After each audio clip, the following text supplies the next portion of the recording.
Hi, it's Moni, and welcome to Mind and Your Business.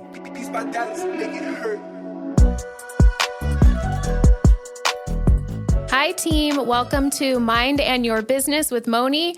Guys, I'm so excited about today because we're having a super, I just feel like relevant, at least for me, conversation with somebody who not only has started like this juggernaut, extremely successful construction business, but also has become like a community leader, a voice, talking about boundaries, talking about limiting beliefs, which you guys know is like my bag.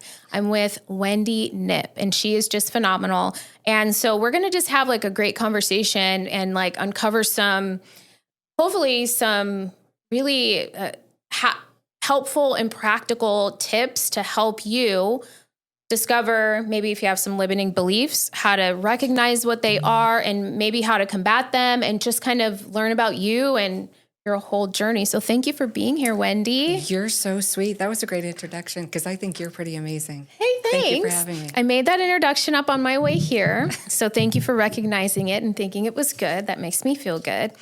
Okay, so Wendy, I think that part of what was so interesting to me just learning about you was like when I think of construction and contracting in that world, at the same time, I don't think about like mindset, feelings, boundaries. So I wanted to hear from you, like, where did that nexus happen? How did that even happen? Start with that, please. Within the company?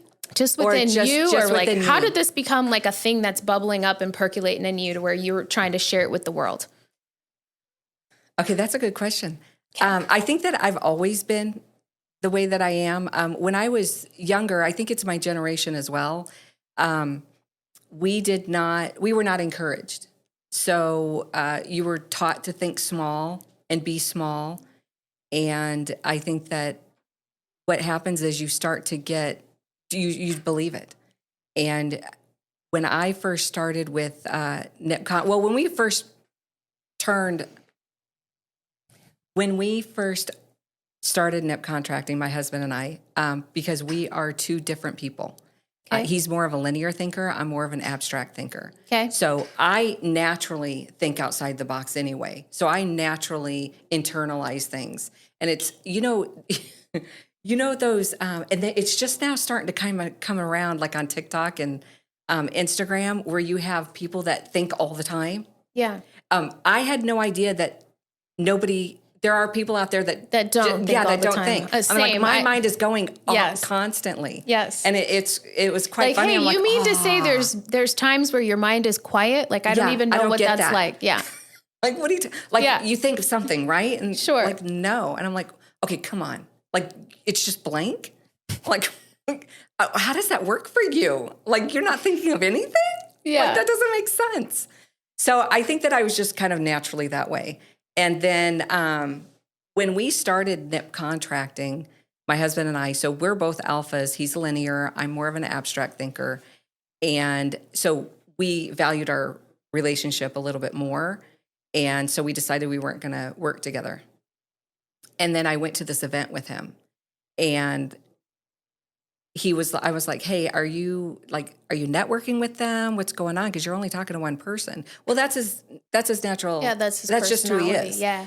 And so it was at that time that I realized that I was really good at networking and communicating. I had, up until then, which I was 45, I had no clue that I was even good at it. But it was instinct to me.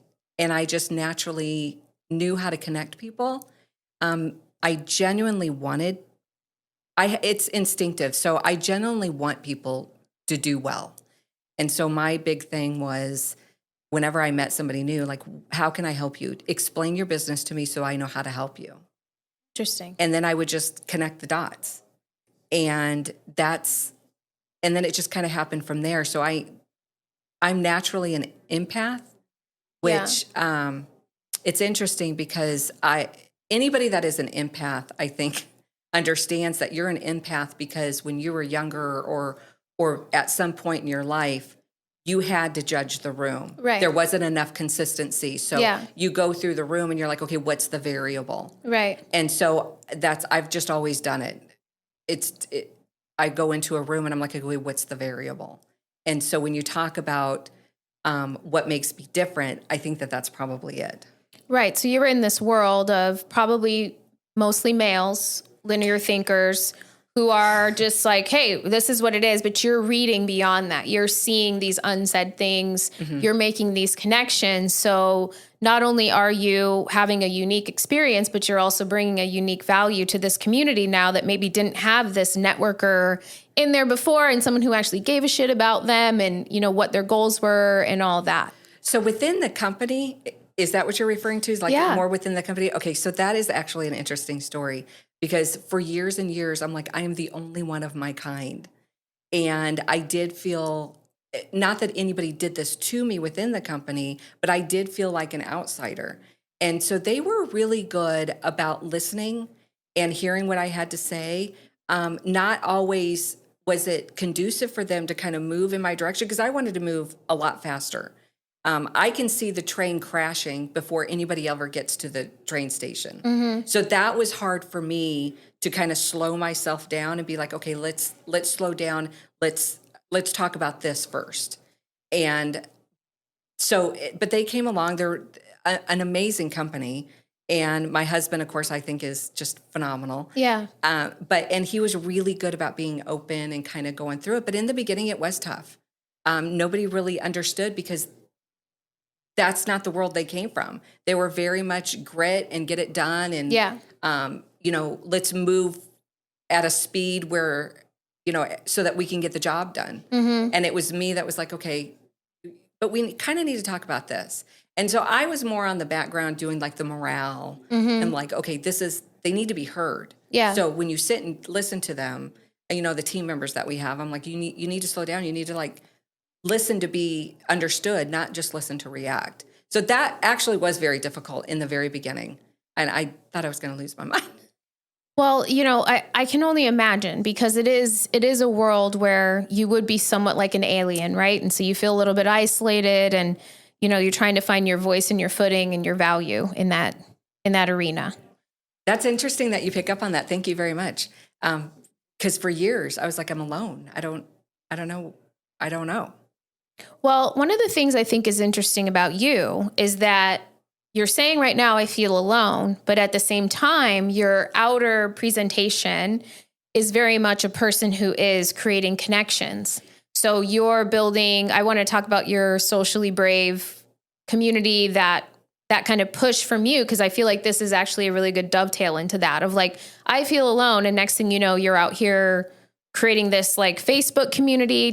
Talk to me about what that is and why you started that. Sure. Okay. So when I worked for the company, I traveled a lot. I went to all these conferences. And so I always chose a day before or day after, and I would just kind of tour wherever I was at. Cool. So I actually became a travel blogger. And I was a travel blogger for a while. And then something happened and I'm like, okay, this isn't really fulfilling me. And so I woke up. Why did you become a travel blogger? Well, at the time, I don't know that I understood this, but looking back now, because I needed a creative outlet. Yeah. Okay. And I needed something because I was in a world of linear thinkers. Right. I had nobody that was abstract. And even my friends, even the community that I was around, because I was always taught to kind of calm down or not be so large, or, you know, wear this, don't wear this, or that's kind of loud, or, you know, anything like that. And so I learned, I was a good student. I learned that to be a certain way, people would like me. Right. And I would get along with everybody. That doesn't mean I was 100% happy or that I was being myself, which is why I talk about it now. So what changed for me when I was a travel blogger, so it was the first step actually to kind of coming into my own per se and to give a creative outlet. And then it got to the point, I wasn't the type of travel blogger that would say, hey, go to this restaurant or go to this city.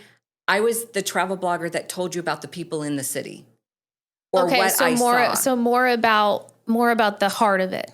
Yes. Okay. So, and that really was a creative outlet for me. And I had more time on my hands because my father was really ill. And I was the one of the siblings that had the most flexibility. And so I had to be in the hospital with him a lot. And so I would just start posting. And then I just was starting to feel like I wasn't really connecting with that. Like there needs to be more. And that's what happens, right? So you take the first step of being creative or stepping into who you are, and then you think you're going to go down the travel blogger road, Right. or you think you're going to go down that road, but you really don't go down that road. I'm on a different path, but I wouldn't have gotten to that path had I not started as a travel blogger. So when anybody ever says, "Should I start?" Yeah, the hell yeah. Oh yes. my God, I love that you're saying this. This is like one of my favorite life concepts that I like to prove to myself over and over, which is like, okay, you have a feeling in you that like, hey, something's off or something's missing, or I'm having this urge or this instinct to do something. And it doesn't necessarily fit within this picture of what you have for your future or the things you're working on, but you just have this urge. So then you just do it. And the next thing you know, it unfolds to nicely connect to the thing that you wanted, or usually in my experience, it's better. The thing that unfolds is actually better than the original thing that you thought you wanted to do. It does unfold, and the story gets better. Please. I'm riveted.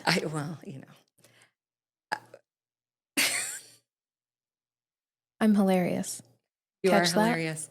Okay, so I decided that I wanted more, and so I'm a spiritual person, so I believe in the Lord, and so every morning I would pray. Look, I know there's something more out there for me. I don't know what it is. I don't know what you want me to say, but you tell me what to say. And I was always a picture taker. And so I had just tons of pictures in my phone. And he would give me something to say. And then I would scroll through my pictures as I'm going through my pictures. Oh, okay. Mm-hmm. And then I would pick a picture and then I would tell a story. Anything profound you see on my social media is because of him. I am not that good. I'm really not. And so it was just, I would read it. I'm like, wow. That came out of me? Yeah, this was phenomenal. And I did that for a long time. And that is where Socially Brave actually became a community. I didn't know that would lead me into women of midlife kind of following and resonating with me. And then I developed a private community because there are things that women want to discuss with only like-minded women. Sure. And so I created a community, but I ended up being like this unspoken coach. Mm-hmm. And I just felt so deep for a lot of these women. And I'd be like, here's my phone number, just call me. And so I would end up talking to them. What happened was, looking back now, what happened was it got too big for me. And I was too overwhelmed because I still had the limiting belief that I needed to play small. And so it was just too much because I was getting to the point where people were telling me things that were outside of my realm. Sure. And I would tell them, look, this is really, honestly, you need to go talk to somebody about this. Yeah. And it became too much. But what I told myself, which is a hidden obstacle, what I told myself was, you must have reached whoever you were supposed to reach because you don't have anything else to say. But in truth, I was afraid. And I was afraid of failure. I was afraid of success. I was afraid of being too big. I was afraid that if I said something, that it would disrupt their life. That's another hidden obstacle. So I stopped. And I ended up going back to the company full time.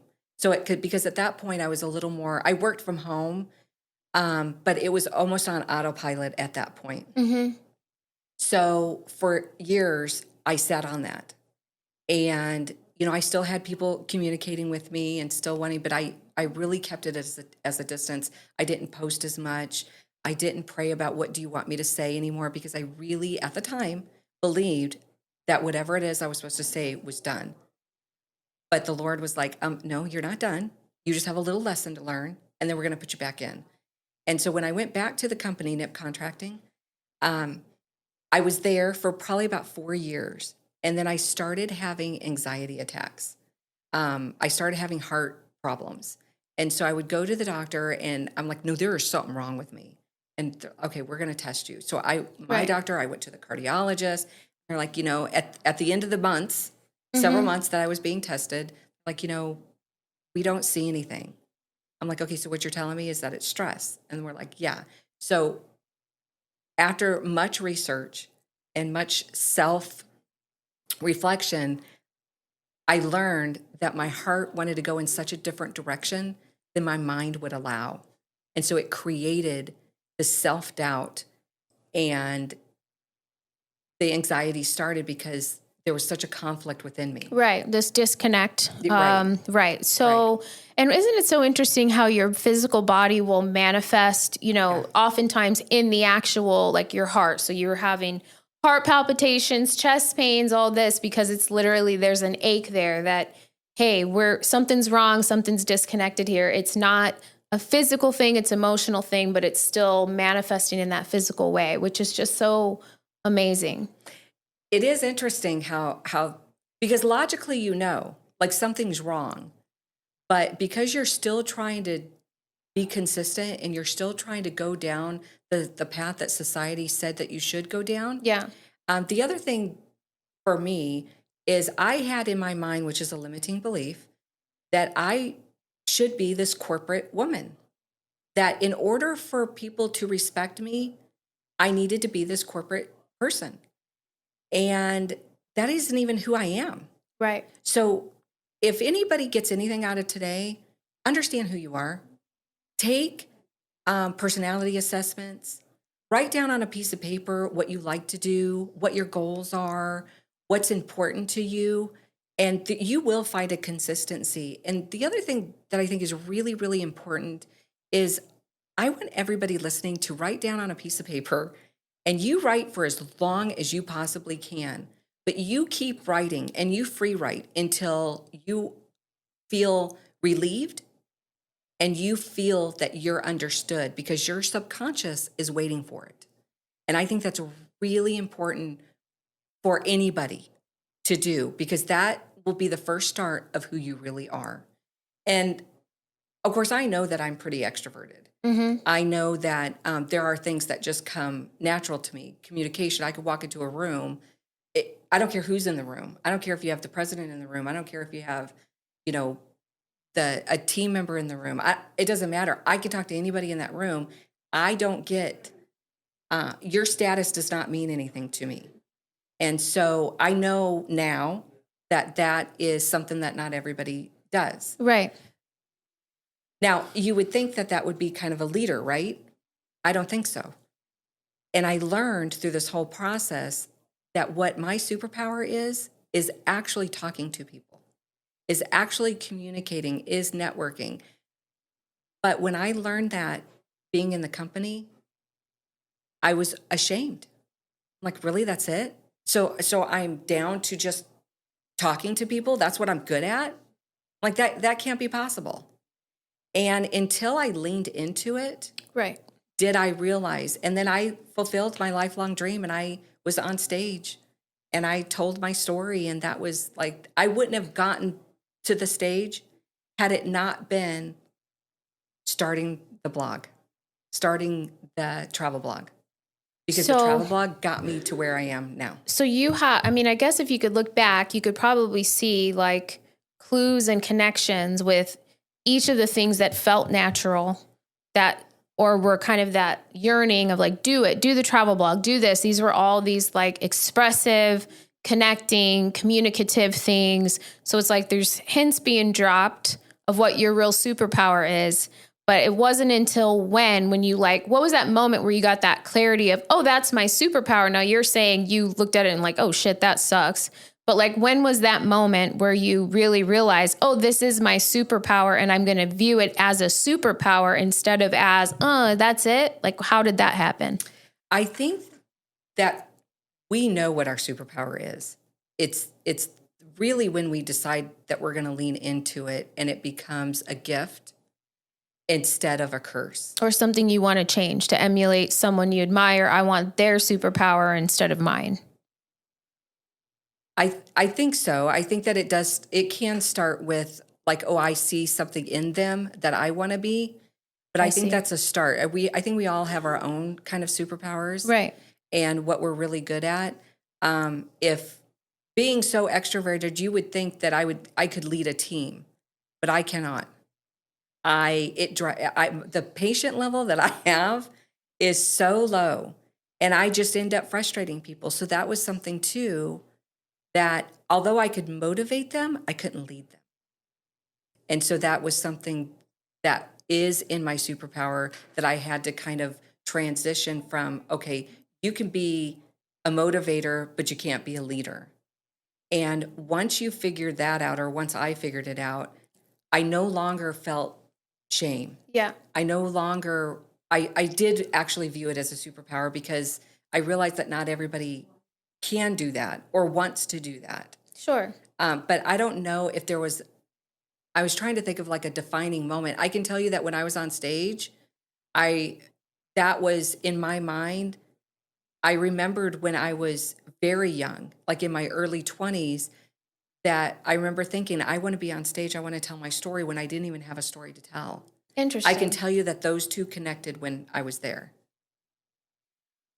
Well, that's amazing. And I love that, because I think everyone can identify with having an inkling or something where they feel like this is a thing for me. But I think we do a lot of looking outside of ourselves, especially in a world of social media. So you're looking Right. at what other people are good at, and you like that person, you follow them, you agree with them. So then you start wanting, I want that. I want to be like them. And so you view your own, whatever your own wheelhouse or your thing, as maybe not good enough because it doesn't look like theirs, when really it's about like finding what that is. So like you said, figuring out who you are with that free writing exercise or whatever you need to do to really kind of hone in on those things, and then embracing it instead of trying to change it, or, I'm going to try to do my best impersonation of someone else. Just saying, no, this is my wheelhouse. If I play in my power position, I'm going to get more powerful, which is true. And we know that, like with a team, right? You want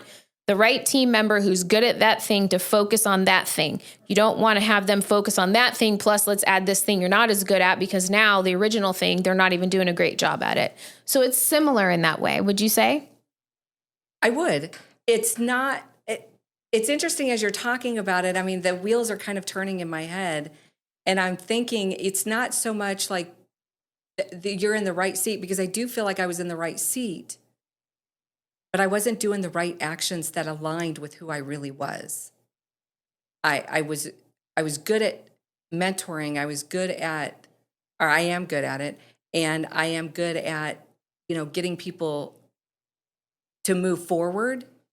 That motivation, that pushing forward. Right. But I think it's about realizing that it's a gift. Yeah. For me. I spent way too many years. This might help. I spent just so many years trying to be somebody that I wasn't, that I don't know if it's my age, but I just hit the wall. And I said, sick of that I shit. am so done. Yeah. Like, I give no F's anymore. Yeah. Like, I just don't You can care. cuss on this show if you want. It's okay. If you want to, you don't have to. I just didn't care anymore. And so I think that probably has a lot to do with it too. Yeah. You just have to get to the point where you cannot move forward in the person that you're not. But what's really hard is, and this is where hidden obstacles come in. Yeah, let's talk about that. You don't know what you want to do to move forward. You only know that your life right now isn't what you expected. Like, you might not be able to articulate it, but boy, can you feel it. Yeah. And something is wrong, and you just don't know how to move forward. And what happens in the research that I've done is, and we all know this, right? We all know that your mind works overtime to make sure that it solves a problem. So when I wanted to, let's just say, talk on stage or write a book, my mind would say, no, you can't. No, you need to go back to Knipp, because that's where you're safe. Your brain says, I can solve that problem. And so it really works to make sure that you don't move forward. And what happens is, I'll use this as an example. if I'm told my entire life to play small, play it safe, and then I try to go off on my own, what happened all those years is it connected the dots in my brain. So it's like a superhighway of information, right? Yeah. So the cause and effect created created the connections. And so now that's my automatic response. Well, I don't know that I realized that it was an automatic response until I started researching hidden obstacles that caused me to stay in the same place. Sure. So, for example, self-blame is a hidden obstacle. That is where you really take on, the information that really has nothing to do with you. You're responsible for everything. You're responsible for things that really have nothing to do with you. Sure. So I'll try to use as many of my own examples as possible. Sure. So like if when I was a child and somebody would tell me, no, you can't do that, then in my mind, I've already connected it. Oh, I can't do that, so I'm not going to do that. And then that will build on every other aspect that's going on in my life. So until you make that connection and until you understand that that is what's stopping you, because it's not your fault. It's happened all these years. You've connected the dots. Your mind has connected the dots for you. So even though your heart wants to move in a different direction, your mind says, oh, no. I've already created that path for you. And your heart's like, no, but I want to go over here. Yeah. So you have to say, oh, I see. My mind already created that. So now I have to break that pattern. Yeah, and create a new one. Yeah. And then you have to so we all know that. But what happens is there's so many hidden obstacles in there. And the self-blame is really derived by shame. And somebody along the line told me, I'm in this position because you did it. Right. When actually I didn't. But because I take that on, and this is what happened when people started, individuals like in midlife started really wanting me to coach them. And I started to get overwhelmed, and that's why I quit, because I was like, no, if I say something wrong, your whole life is going to go. And it'll be my fault. And it'll be my fault. Right. And until I connected that was a hidden obstacle to something from my childhood, I was like, now you can break the pattern because you see where it's coming from. Yeah, because in my mind, it's reasonable to think that way. Mm-hmm. It's reasonable to think that if I tell you something and you move in a direction that's detrimental to you, that's my fault. Correct. So then it just stopped me. Mm-hmm. So until I figured out that was my hidden obstacle, I was like, oh, okay. That's why I stopped. I didn't stop because, God told me that I reached who I wanted to reach. I stopped because my mind said, you're done and you can't move forward. I'm going to fix this problem for you, even though my heart wanted to go that way. Yeah. Did that answer your question? It does answer my question. And I think it's interesting what you're saying, what I'm hearing you say, and how I understand the same concept is that your brain, your mind is there to keep you safe. So it creates patterns, predictability, and in that there is safety and there is like a relevant purpose for that. But at the same time, based on our experiences that we have growing up and just everything that happens to a human being as they're becoming an adult, there are patterns that are established that are based on truth or not on truth, right? But in your mind, because it's automatic, you're just operating like that on this autopilot, making decisions, but not really making decisions, right? So what I'm hearing you say is there is a way for you to, I would say, recognize the pattern. And then once you recognize the pattern, then make a different decision. So making the different decision is the part where you get to start following more so what your heart wants you to do, maybe outside of the box and the safety that you've always been in. But that's really where you belong, is outside of that this entire time. It is. And I think what's important to know too is it is important to be outside the box, but when you finally get that realization, it's so, at least it was for me, it was so helpful to say, oh, so this isn't really my intuition telling me to move in a different direction. Yes. This is really my mind saying, you need consistency. I'm going to do everything that I can to fight for that consistency. Right. And so when I finally realized that, I was it was more of, okay, this isn't my intuition. Now I need to kind of think in a different pattern, per se. And we all know it, but it's a knowing and a knowing. There's a difference between you know it and you know it. You know, when you really get this thing that you're talking about, because I practice exactly what you're saying. There's an awareness, but then there's, okay, I'm going to believe this so much that I'm going to act on it. And when you add in the actions that do bring you outside of that, what you thought was your intuition, what you thought was your box, right? That's where you prove it. And then once you start proving it, if you're in the right place, I feel like it really creates a limitless life for you. It does, because prior to that, for me at least, I couldn't even trust my own judgment. Yeah. And so once you realize that your mind is doing this, and then you start to see the pattern of it being done, then okay, I can start to trust my own judgment again. And then you're right. Then you can catapult into any direction that you want to go in. And I think that I think it's important to know too, that it does come in stages in life. So depending on how old you are or where you are in your life travels, it happens differently. Like, you might have learned this maybe years ago, but it might be a different set of hidden obstacles for you now than it was then.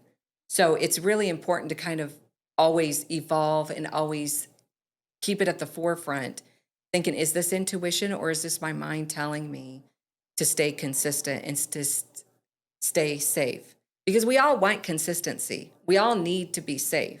I'm with my husband because he's consistent and he's safe. If I had someone that was a little more reckless with, their life, I would be, okay, no, I can't do that. Yeah. So I think that we need to know our limitations and know what consistency we need in our life. So there might be some who are like, okay, I want variety. Okay, I need variety when I travel. I need variety in my daily life, but I need consistency at home. I need it. Well, I think there's a part, everyone needs, I kind of think of it like a house of foundation. Let's talk like a construction company. So, you need that point of stability. Mm-hmm. Whatever your point of stability is, cool. That's what it is. But my question for you then is, like, if someone is listening to this and they're like, okay, well, I wonder, for me, what does this look like? How would someone know, or what would be the clues of, like, is this really that stability or that consistency I need? Or is that my limiting belief box? And am I boxed in? And is there more for me out there, but I'm just convinced myself that this is my point of consistency? How would they know? Okay, so that's a really good question. And they would know because they're asking themselves that question. People who are content in their life and don't want to move forward on, some people just are content. Yeah. They don't ask themselves that question. They don't. So if you're asking, it's a good chance that you need to be examining your opinion, box. If you're asking. Yes. In my opinion, yes. Okay. If you're asking yourself, or you feel, I think there's more, I think I should be doing something different. And you ask, your friends or your therapist or you're at church. That's a great point. And, and a lot of the time too, I would ask, what should I be doing? Yeah. I was just going to say that. They all answered the same way. Right. But I wasn't ready to hear it. So you have the people love you and know you. They're probably very well equipped to give you a clue of okay, this podcast, I honestly don't want to be doing it. I don't want to be doing this podcast. Everyone told me I should be doing a podcast. Right. And there was a part of me that was like, you should do a podcast. But I didn't want to do it. But I said, okay, you know what? I'm going to do it. Because one, everyone who cares about me around me says I should. And two, there's a part of me that also thinks that I should. So I need to stop being a bitch and do it. Right. So that's literally why I'm doing this. That's where that came from. But you have a drive though. There is an inner drive in you. Otherwise you'd be like, I don't care what anybody says. I'm not doing it. So there is an inner drive to tell your story. Right. And this might not be the end result, but this is the beginning. And I am so glad that you took that step, because that's all it takes. You have to take the first step. It's not going to be your end goal. It's not going to be the end of your journey. It's only going to be the beginning. And you're going to go in places that you had no idea that you could even go, because your mind is relaxed. Your heart and your mind is connected. And you are finally like, okay, I can do this. You're moving in alignment. Mm-hmm. Yeah. I love it. Yep. All right. Well, I appreciate you sharing this. I think it's so, I don't know. I love conversations like this because I think there's so much depth. I mean, it's what you said. You learn it once and then you learn it again and learn it again over your experience. And as long as you're paying attention and really working for that alignment, right? Like finding out, okay, why do I feel that? Why do I feel that feeling of, gosh, is there something more or something's off? And maybe you can't articulate it like you said, right? Right. But if you're willing to, I think, examine and, question your own, what you believe is your intuition. Is that really my intuition or is that my limiting belief talking, right? There's so much, I think, possible for people, for their lives, for their business, for whatever it is they want to create. So I think it's so special that you're sharing this particular message because it's not something that I think people hear a lot and they need to. Right. And it's really important to know that it sounds, you hear this message in such a small time frame, right? And so you think that, all she had to do was make this decision. No, there was times I cried. I was sad. I didn't know how to move forward. I did endless hours of research. I spent thousands of dollars on podcasts, on courses. Trust me, you guys, it is not that easy. It's not, I didn't wake up one day and said, hey, I think I'm going to be this. Yeah. It just doesn't happen that way. You have to put yourself in a position where you're learning and you're constantly growing and trusting yourself. The first step is knowing who you are as a person and knowing what it is even if you don't know what the end in mind is, you have to know what direction you want to go in. Like for me, I know that I know in my heart, I'm a speaker, I'm a writer. I do not for 1 minute think I want to be president of a company. No, I'd lose my ever-loving mind. That's my husband's job, and he's good at it. I do not want to be a doctor. I don't want to be a nurse. I don't like needy people. Mm-hmm. I'm exaggerating, but so you have to neither do I. Yeah. So you have to kind of know at some point what direction you want to go. But, we talked about, having trusted people around you. And that was the other part of what I'm doing right now is at some point in my therapy career, somebody at some point, and I really need to find out who did this or who told me, but they said, understand the people in your room or in your house, I should say. And so I started writing this book about the people in my house because when I was younger, I would have people that I thought that I trusted. And so they would do one or two things that I'm like, oh, okay, I know they hurt my feelings or they did this to make me not trust them, but now they're on this path. So I can trust them now. And I couldn't. Right. And so so I had to kind of mentally put people in a room.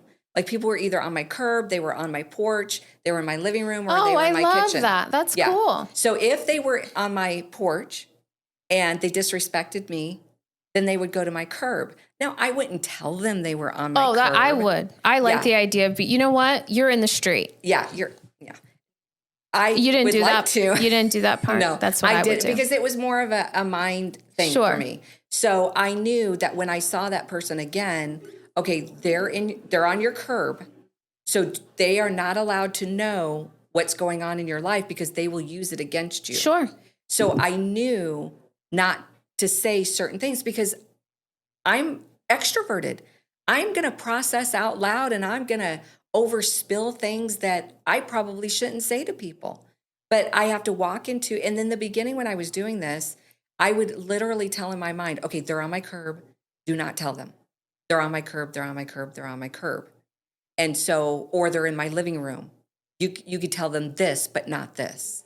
And I had to do that because I was so trusting of people that they would do and say things that were so hurtful.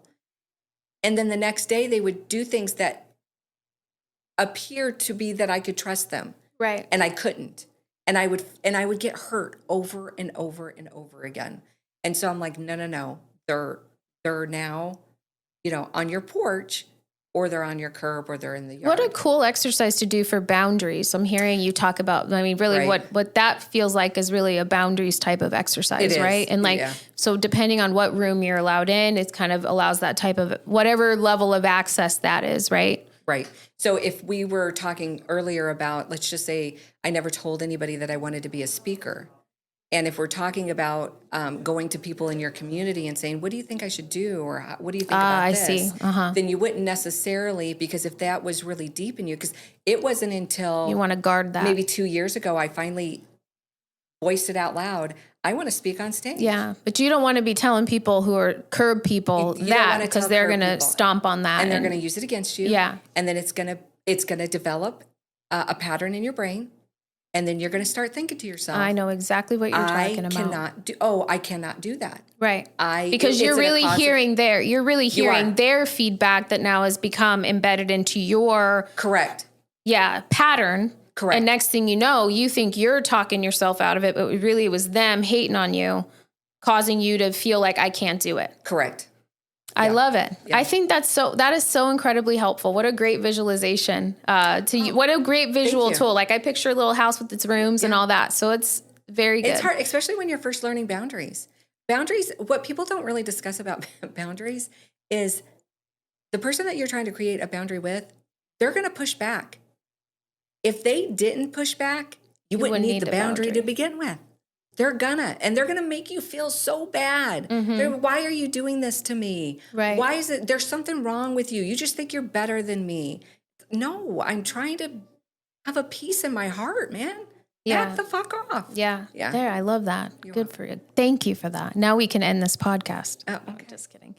No, I think in my, if we had more time, I know we don't, but if we had more time, I would, share my full story. But in my past, I owned a business, a gym, and I started it from nothing, and it grew massively big. And I had real problems with boundaries with the people who went there. I wanted to be everyone's friend. I'm a people pleaser. And it ended up becoming the most toxic and gruesome environment where a lot of my limiting beliefs come from that experience as a leader, as even doing this podcast. Is anyone going to give a shit what I think? Like, all of that, a lot of that was started with that experience there. And it created so much fear in me about putting myself out there again because of my lack of boundaries. And I didn't see it at first. I thought I was, hey, I'm not an extrovert. I'm introverted, but I can be extroverted. And, I thought everyone was my friend. Everyone's being so nice to me. This is great. And, I'll do you that favor. Yeah, you don't have to pay. Yeah, this and that. And next thing you know, it's 6 years later, it's the most it's a swamp that I just had to literally close because it was so, it became so just awful. So you're speaking my language, but we do have to wrap up, unfortunately, but I just want to say thank you again for coming here. I'd love for you to share how people can connect with you, hear you speak. Like, we want to support that in you, in your books. Like, please share where people can learn more about you and stay connected with everything that you're working on. Well, you can follow me. I'm on Facebook and Instagram, and it's Wendy Knipp. Okay. Yeah. And it's Knipp, Knipp. Yeah, Knipp. Okay. P as in Paul, P as in Paul. Awesome. All right. Well, I appreciate you. Thank you for having me. You're amazing. Course. I listened to your past podcast. Oh, I'm so sorry. Oh, no, don't be. You did amazing, and I absolutely loved the questions that you asked. And yeah, you're good. Thank you. I appreciate it. I'm doing it because what we talked about. I'm doing it because it feels like what I should be doing, even though in my mind is telling me it sucks and you're going to fail. But I'm in the battle, and I'm going to keep doing it until it feels good and until something else reveals itself. The only time that it sucks is when you don't do it. Thank you. I'm here. I'm doing it. You're doing phenomenal. Don't let anybody tell you otherwise. Thank you. I appreciate you. They suck. Have a good one. Thank you, guys. Hey, guys, thanks for watching. We appreciate it. Share with your friends, please. Spread the word. This is a good conversation. It was a good conversation. Thank you for having me. Okay, bye.